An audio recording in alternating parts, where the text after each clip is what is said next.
inclusivity is not just about women and children, and it's also about generations.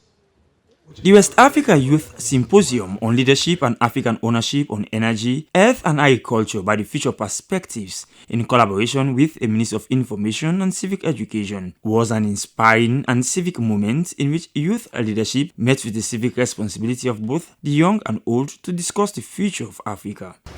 In Sierra Leone today, the Ministry of Information and Civic Education is implementing the continental civic education strategy that was developed by the ministry but was launched by the president himself in 2014.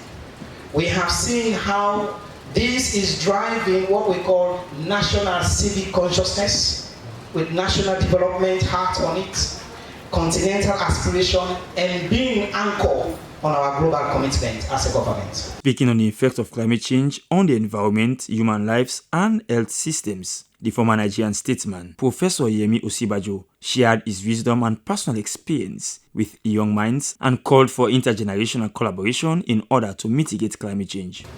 So we are clearly the solution to to the world's problems. How can we then maximize that?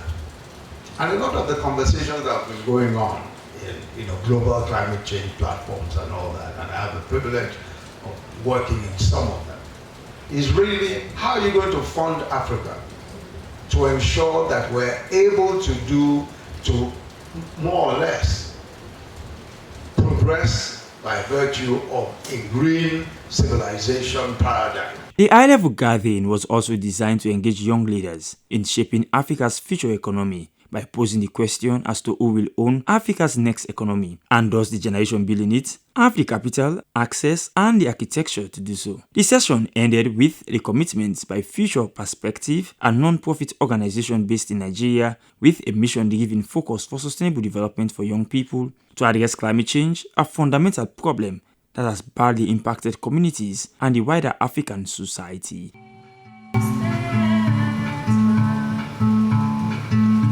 SLBC, Dennis Fraser reporting.